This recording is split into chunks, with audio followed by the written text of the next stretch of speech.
Are you thinking of moving to Florida? Are you a parent of a school-aged child or children? Are you getting a little lost when it comes to looking up information about the Florida education system? If your answers were yes to all of the above, no worries, you're not alone. Let's unravel this together. I can't believe that you came into my life.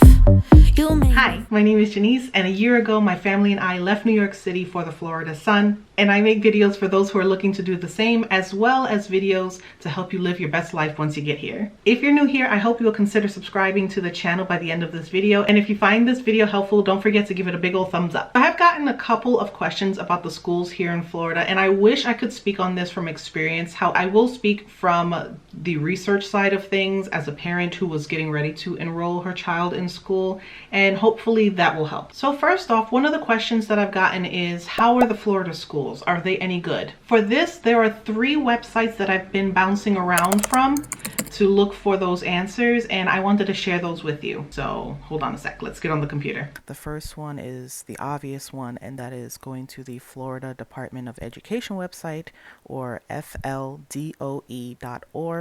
What I like to do when I come here is come on over to schools, and then once you get the little drop down, you come straight down to school grades and you click there. And what that's going to bring you to is the Florida School Accountability Reports and all of their grades and improvements. So the ones that I like to look at are the school grades, and it opens up as an Excel sheet, as well as the district grades. And this could be helpful to you if you're just looking to see what school district you would like to land in. That way you can kind of narrow down where you want to move to if you're still considering moving. So you could definitely check out the district grades here. Let me see, I already had it open right here, and it'll open up and it'll look like this, and it has all of the district names here on the side. So for me, I live in Polk. Here I am. And here they'll give you all of the points that that district has gained in English, math, social studies, science, things like that.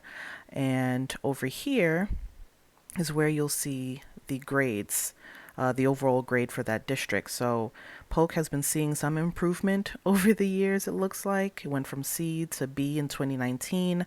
Now we don't know what 2020, 2021 is looking like because of everything that's been going on, obviously. So hopefully by the end of this year, maybe they'll update the 2021 grade, and we can see where Polk County is standing. And the school grades I also have open here already.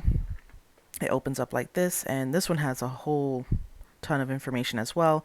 Now this one, it does categorize it by district, and then after you get to the district you're looking for, you can look for all of the schools here. Now just be aware that here they do not separate the elementary, middle school, or high school, so you just really have to pay attention to the school names once you get there. And let's just take a look at what's up here. And up here is just the same thing as the district grades. So math, science, English, social studies, and then the grades for every year since I think 1999. Yeah, 1999. And back here, they'll let you know if it's a charter school, Title I school, all of that information. The school type, I believe 01 is elementary, 02 is middle school. Also note to you that down here somewhere, they also have this, the 300 lowest performing elementary schools in an Excel sheet as well. If you want to take a look at that and make sure that you're not kind of going into that area or that school. If it's easier to look at the worst than it is to just look at an entire list of schools, maybe that might be easier for you. So they even have schools of excellence if you wanted to check out that. They have for elementary schools, middle schools, high schools, combination schools. All of that information is maybe a little bit too much to swallow and to really dig through. So there are a couple other websites that I've been looking at that are a little bit simpler, and one of them would be Nichecom. And here you can go and start your search, K through 12 schools. And this is just for the entire United States. You could find a school or district in this area. So let's say find K through 12 schools in Lakeland. And then they start bringing up all the schools that are, nearby. I like to do schools near me. I'm not going to enter my address for obvious reasons here. So let me just put in maybe my zip code and let them, show what's nearby. Okay, so I put in my zip code. It brought up Lakeland, Florida. You have Polk County Public Schools on a whole as a district. They have it listed as B-, which is pretty consistent with the Department of Education's grade on it. So through and check it out. And if you wanted to really double check on it, you could see what they're grading here. And if there's a school that catches your attention, always take the name of that school. Like let's say let's say Lincoln Avenue Academy, and then go back and double check it, like cross-reference it with the Excel sheet over here from the Department of Education. What I also wanted to bring to your attention is that Niche.com is actually not just for schools. You can use it to find places to live, places to work, and they rank them for you as well. So there is a lot of information that you can find here on Niche.com as well. And if that still isn't enough for you, there's another website that I look on, and that is called greatschools.org. And all you have to do is plug in the city or the zip code you're thinking of moving into. So again, 33810, search. And here they give them like a numerical value. So out of 10, you could sort by test score ratings. You could sort by test score ratings by ethnicity. In case you're just wondering, district, grade school rating. When you hover over the numerical value, it tells you what the ratings mean for certain numbers. So between 1 and 4, it's below average. 5 to 6 indicate average, and ratings of 7 to 10 are above average.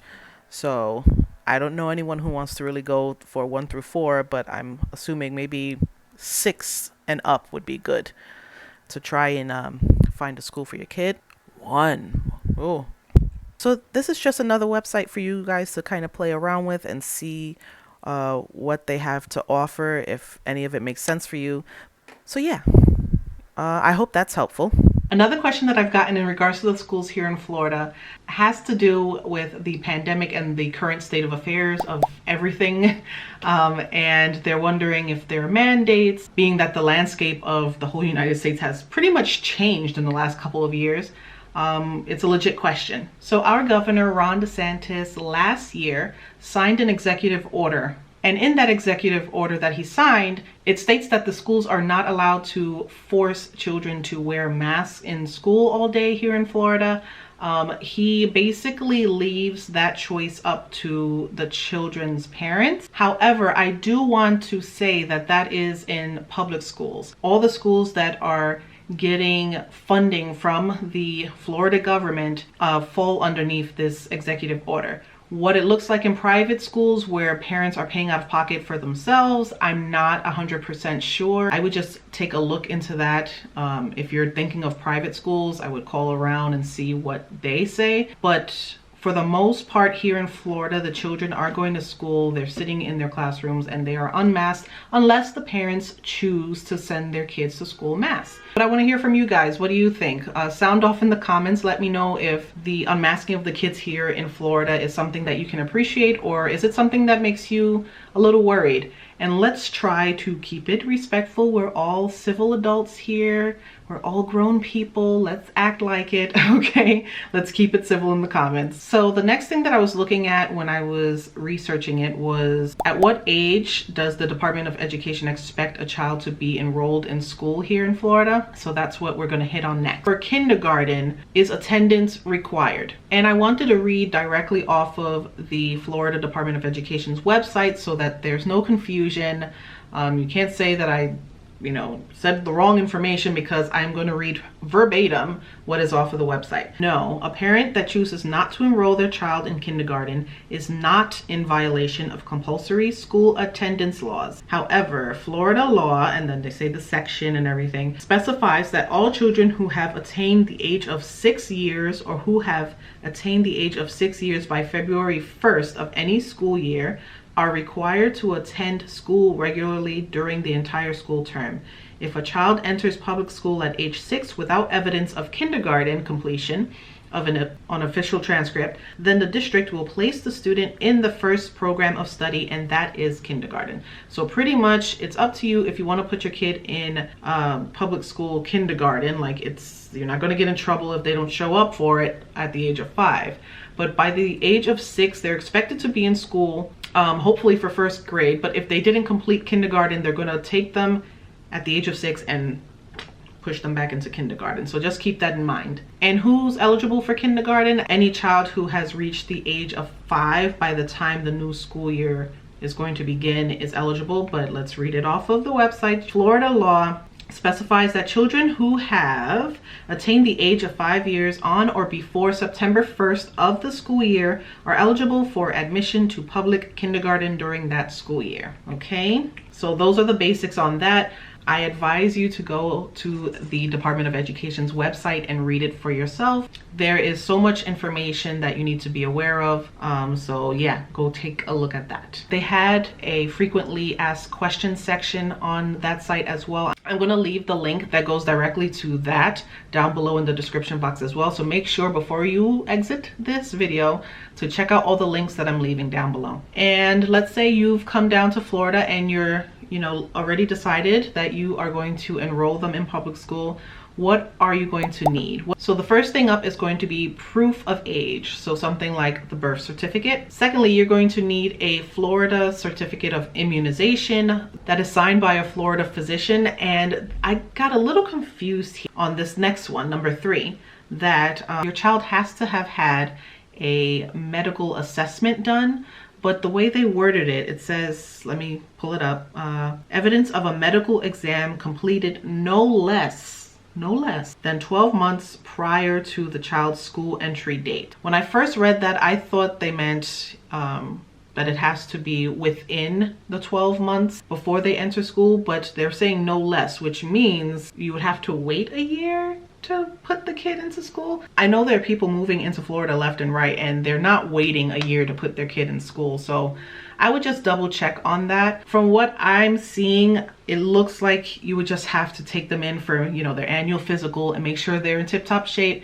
All their immunizations are up to date, and then they'll be allowed to go into school. Watching this and you've already gone through the process and enrolled your kid into a Florida school, let us know in the comments below if that's the case. And finally, the 4th piece of documentation that you would need to bring in to enroll your student is some kind of paperwork that shows that you are a legal resident of that district. Hope this video was helpful to someone out there that's watching. If it was, please give the video a big old thumbs up. I would greatly appreciate it. And if you are not subscribed to my channel already, what you waiting for? Go ahead and click the subscribe button plus the little bell that pops up next to it so that you can be notified of when my next video goes up on my channel. And until that video goes up on my channel, check out these 2 right here. I hope you enjoy those as much as you enjoyed this one. Until next time, bye.